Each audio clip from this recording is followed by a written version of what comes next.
Interessante, né?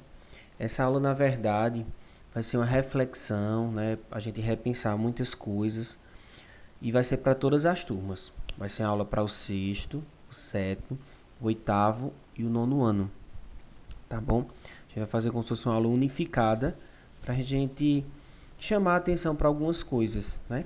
Amanhã, por exemplo, hoje é dia 19, é quinta-feira. Amanhã é dia 20 de novembro, que é o dia da consciência negra, né?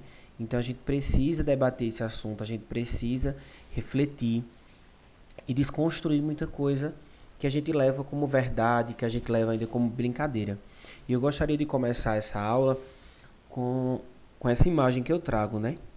20 de novembro, dia da consciência negra. Lembrar a resistência do povo negro para avançar na luta por uma sociedade livre de toda forma de opressão. A gente precisa fortalecer essa sociedade, uma sociedade cada vez mais igualitária, uma sociedade em que a sua cor de pele e sua condição social não determine o seu futuro, por exemplo, né? Eu gostaria muito que a gente refletisse sobre isso nessa aula de hoje, tá bom? A atividade ela vai estar no final dessa aula, tá bom? Eu não vou mandar, a atividade vai ser aqui no vídeo. 20 de novembro, Dia da Consciência Negra. O Dia Nacional de Zumbi e da Consciência Negra foi celebrado em 20 de novembro. Foi instituído oficialmente pela Lei 12.519, de 10 de novembro de 2011, quer dizer, uma data bem recente. Vamos pensar assim. A data faz referência à morte de Zumbi do Palmares. Mais à frente eu vou falar quem foi Zumbi. O então líder do Quilombo dos Palmares, situado entre os estados de Alagoas e Pernambuco, na região nordeste do Brasil. Zumbi foi morto em 1695, na referida data, por um bandeirante, liderados por Domingos Jorge Velho. Atualmente, existe uma série de estudos que procuram reconstruir a biografia desse importante personagem da resistência à escravidão no Brasil. O que eu chamo a vocês? Procuram reconstituir a biografia é a vida. Por quê? Porque nos nossos livros de história não conta a história do negro. E o que conta a história do negro é o escravo. Sempre vai ser a história do escravo, né? Então a gente precisa desconstruir esses heróis que os nossos livros de história nos trazem. Será que foram esses heróis realmente? Vamos lá? E por que dia 20 de novembro? A data de morte de Zumbi, Fito falou, né? Descoberta por historiadores no início da década de 70, motivou membros do movimento negro unificado contra a discriminação racial em um congresso realizado em São Paulo no ano de 1978.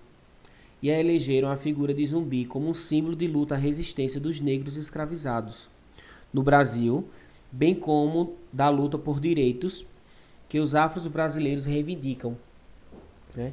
Nesse percurso histórico, onde fica o negro na história do Brasil, né? Depois que ele foi então liberto, como diz a história, ele foi para onde? Quais foram as condições de vida que deram aos negros no Brasil naquela época? Eu vou fazer sempre questionamentos para a gente perceber que essa herança cultural ela está presente no dia de hoje, tá bom? Com isso, o 20 de novembro tornou-se a data para celebrar e relembrar a luta dos negros contra a opressão no Brasil. Por essa razão, o 13 de maio, data em que a abolição da escravatura aconteceu, foi deixado de escanteio.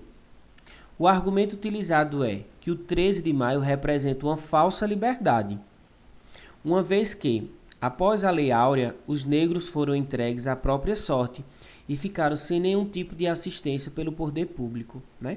Então, quando os negros foram libertos, a maioria continuou escravo, porque não tinha para onde ir, né? Então, se submeteu a trabalhar por comida, por moradia, ou então começou a surgir as favelas, a periferia, porque eles não tinham para ir. Então, eles ficaram à margem da sociedade, eles ficaram fora daquela sociedade da época brasileira, né? E que hoje é tão presente ainda.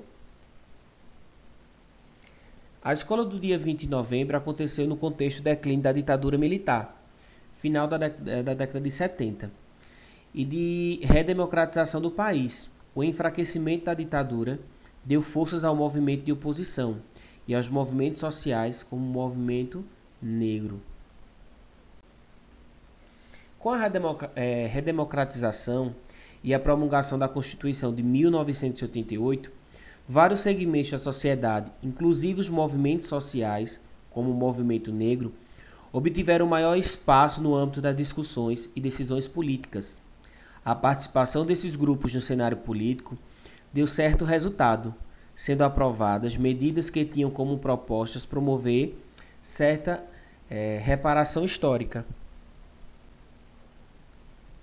Entre essas medidas, podemos destacar a lei de preconceito de raça ou cor, que é a Lei 7.716, de 5 de janeiro de 1989. Leis como a de cota racial, voltadas para a educação superior, especificamente na área da educação básica, a Lei 10.639, de 9 de janeiro de 2003, que instituiu a obrigatoriedade do ensino de história e cultura afro-brasileira. É interessante pensar, por exemplo, que quando eu fui estudante no lugar de vocês, a gente não tinha essa discussão, né? A gente só ouvia falar do negro lá no 13 de maio ou no tempo da escravidão. A gente não valorizou, o Brasil não valorizou a cultura afro-brasileira, né? Para desconstruir várias coisas, né? Como a questão de beleza.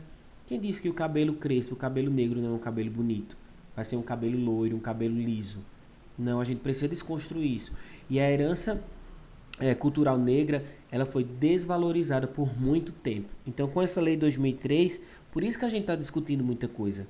Vocês perceberam que nas últimas aulas de história, principalmente aí o 8º ano e o 9º, a partir dessa lei, nos obriga a discutir esses assuntos na escola, dessa valorização dessa cultura negra. Essas legislações prevêem certa reparação aos danos sofridos pela população negra na história do Brasil. Por trás dessas leis estão as iniciativas para acabar com o apagamento que os negros e a história e a cultura dos africanos sofreram no Brasil. Eu queria chamar a atenção principalmente para essa lei de cotas voltadas para a educação superior. Muita gente tem muito preconceito com essa lei, né? Que dá uma certa quantidade de negros para entrar na universidade. E eu gosto de rebater com essa imagem aqui, ó. Quantos professores negros você tem? Se você me perguntar isso, eu tive um professor negro, né? E esse professor, por exemplo, aqui é Marconi Augusto Leal de Oliveira, que foi um professor do departamento de Química. Então, se a gente tem poucos professores negros, é porque poucos negros chegam à educação superior. Então, a gente precisa rever isso. E não quer dizer que ninguém é mais ou menos inteligente. A gente precisa reparar o dano que a gente falou lá no começo, né? Essa reparação histórica, né? Essa superação dessa condição social. No caso do Dia Nacional de Zumbi da Consciência Negra, a data foi criada por meio da citada Lei 12.519, no dia 10 de novembro de 2001, que foi no governo de Dilma, da presidenta Dilma, né? E eu trago essa imagem aqui que eu acho ela excelente. E embaixo tem: toda cor é humana. Então a gente luta, a gente está refletindo não por uma raça ou uma cor ser superior à outra, mas sim ser igual, ter condições iguais. E como é difícil num Brasil tão desigual. Concordam comigo? Queria muito que a gente tivesse presente para a gente discutir isso, para eu levar alguns desenhos, para a gente refletir, mas vai ficar um pouco para frente essa aula presencial. Quem foi Zumbi dos Palmares? Eu queria falar um pouco mais sobre ele, né? A figura de Zumbi dos Palmares é especialmente reivindicada pelo movimento negro como símbolo de todas essas conquistas. Tanto que a lei que instituiu o Dia da Consciência Negra foi também fruto dessa reivindicação. O nome do zumbi, inclusive, é sugerido nas diretrizes curriculares nacionais para a educação das relações étnico-raciais e para o ensino de história e cultura afro-brasileira e africana como personalidade a ser abordada nas aulas de ensino básico, como, por exemplo, da luta dos negros no Brasil. Então, hoje, talvez você não entenda um pouco isso aqui, mas todos os professores, né, tanto na questão de português, professora Eliane, na questão das artes, hoje a gente tem diretrizes, né, a gente tem um currículo que a gente precisa valorizar essa cultura negra. E com isso combater o racismo que está tão presente e eu gosto de dizer erragado, né? E a gente vai levando nas brincadeiras e não percebe como a gente vai perpetuando essa desigualdade no nosso país. Afinal, quem de fato foi Zumbi dos Palmares? Essa é uma pergunta complexa de se responder, uma vez que as fontes e evidências a respeito da vida desse personagem histórica são raras. Por mais uma vez, o branco não contou a história do negro e do índio, do nativo brasileiro, por exemplo. Né?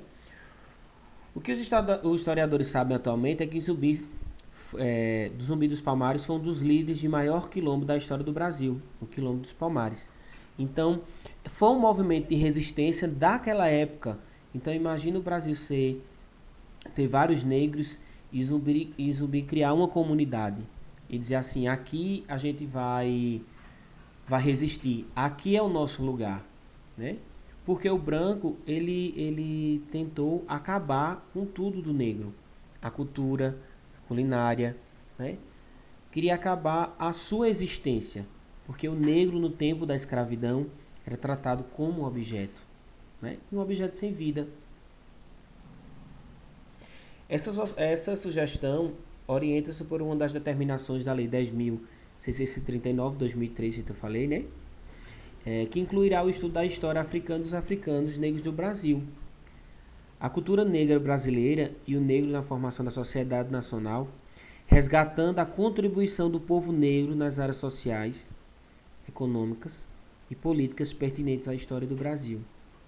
E é interessante, por exemplo, eu volto a perguntar, a gente teve agora as eleições municipais.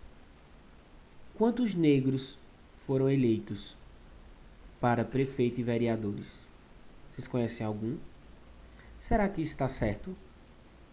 Se nossa sociedade ela tem uma boa parte, uma quantidade grande de negros e esses negros eles não chegam a esses espaços, algo está errado. E a gente precisa rever esse conceito de igualitário, por exemplo. O que o Dia da Consciência Negra representa, né? Além das questões que envolvem Zumbi e o Quilombo dos Palmares, o Dia da Consciência Negra é uma data significativa, pois traz à luz questões importantes, o racismo e a desigualdade da sociedade brasileira, que é tão presente. É uma data que relembra a luta dos africanos escravizados no passado e que reforça a importância da realização de novas lutas para tornar a sociedade mais justa. O Dia da Consciência Negra é importante para relembrar que a sociedade foi construída por meio da escravidão. Por mais que melhorias e mudanças tenham acontecido, a falta de oportunidades para a população negra, o racismo presente nos detalhes do cotidiano e as tentativas do apagamento da cultura africana evidenciam que ainda temos um longo caminho a ser trilhado. É disso que se trata o Dia da Consciência Negra. É para a gente refletir que a gente precisa avançar muito e a gente pode mudar o nosso cotidiano. Né? E eu queria chamar agora para vocês, por exemplo, de expressões que a gente utiliza e que a gente não percebe que isso é racismo, que isso é preconceito. O racismo foi tão impregnado na cultura do brasileiro que até o nosso vocabulário, a maneira da gente falar, ele se manifesta. Expressões como a cor do pecado, denegrir, mulato, cabelo ruim. Existe cabelo ruim? O que é o cabelo ruim? O que é ser uma pessoa bonita? E são coisas que a gente precisa urgentemente desconstruir no nosso dia a dia, porque assim a gente vai perpetuar cada vez mais essa questão. Por exemplo, eu vi uma reportagem que as bonecas negras são muito difíceis de ser encontradas. Por quê? Por que será?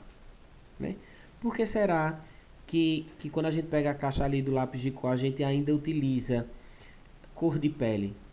Será que existe uma cor de pele? Existem várias cores de peles, por exemplo. Entre outras e tantas, denotam claramente o racismo e surgiram no legado dos mais de 300 anos de escravidão no Brasil. Então, nós superarmos 300 anos de escravidão no Brasil, precisamos de muito tempo, de muitos anos ainda. Né? Outra coisa que eu queria chamar a atenção é o preconceito religioso. A cultura religiosa oriunda dos negros africanos também sofre bastante com o preconceito no Brasil. Na década de 30, as chamadas religiões de matriz africana eram proibidas no nosso país. Atualmente, apesar de a Constituição prever a liberdade religiosa, o que se vê em nosso país é que as religiões de matriz africana não se intensificamente, elas são perseguidas. Percebemos isso, né? Um fenômeno recente são as ações de vandalismos cometidos contra os terreiros, nos quais se praticam os encontros de Umbanda e de Candomblé. Eu não sou daquela religião, mas eu não preciso dizer que ela é uma religião ruim. Eu não preciso perseguir quem não é da minha religião. Eu tenho a minha. Eu tenho que saber e eu tenho que respeitar a outra religião. Eu acredito que a minha é verdadeira. Eu acredito que o que eu estou fazendo é verdade. Mas eu não preciso julgar o outro. Porque para o outro também o que ele está fazendo é verdade. E cada um aí vai ter sua verdade. Cada um vai ter sua fé. E fé é certeza. A gente não pode questionar a fé de ninguém. E eu gostaria de chamar agora para a nossa atividade. Né? Falando sobre isso, eu queria trabalhar um samba enredo das escolas de samba do Rio. A gente conhece pouco sobre as escolas de samba, por exemplo. A gente acha que a escola de samba é só o que passa no desfile, que é só as pessoas sambando e tal. E não. O samba enredo, ele conta uma história. Né? O samba enredo, a escola de samba, ela chega na Marquês de Sapucaí, ou então lá no Rio, que eu não sei o nome agora, esqueci. E ele vai tentar, do meio da arte, da música e da dança, refletir sobre algumas coisas. E para essa atividade de hoje, eu vou trazer o samba enredo da Mangueira, que foi um samba enredo de 2019, né? E o samba enredo diz assim: história para ninar gente grande. Vamos ver o que é que diz esse samba enredo. A história para ninar gente grande é um olhar possível para a história do Brasil. Uma narrativa baseada nas páginas ausentes, nas páginas dos livros de história que nunca existiram. Se a história oficial é uma sucessão de versões de fatos, o enredo que propomos é uma outra versão. Com um povo chegado às novelas, romances, mocinhos, bandidos, reis, descobridores e princesas. A história do Brasil foi transformada em uma espécie de partida de futebol, na qual preferimos torcer para quem não ganhou.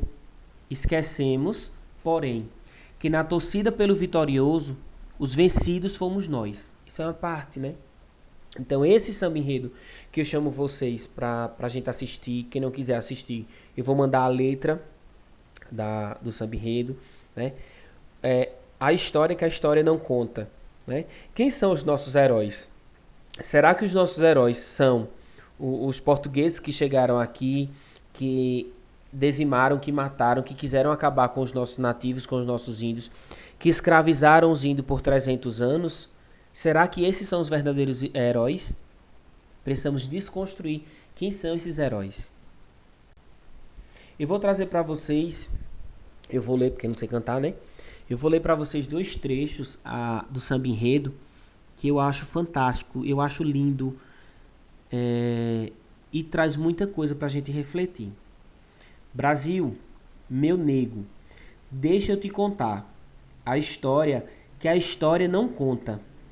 O avesso do mesmo lugar. Na luta é que a gente se encontra. Brasil, meu dengo, a mangueira chegou. com versos que o livro apagou. Desde 1500 tem mais invasões ou invasão do que descobrimento. Tem sangue retinto pisado, atrás dos heróis emoldurados. Mulheres, tamanhos, mulatos. Eu quero um país que não está no retrato. Eu gostaria de encerrar com essa imagem que eu acho fantástica, né? Ninguém nasce racista. Ninguém nasce racista. São os adultos que ensinam isso. É nossa cultura que ensina a sermos racistas. E precisamos desconstruir. E vocês, estudantes do 6º, do 7º, do 8º e do 9º, podemos juntos desconstruir essa cultura racista. Um abraço para todos, espero que tenham gostado e espero vocês aqui no WhatsApp, tá bom? Um abraço bem grande.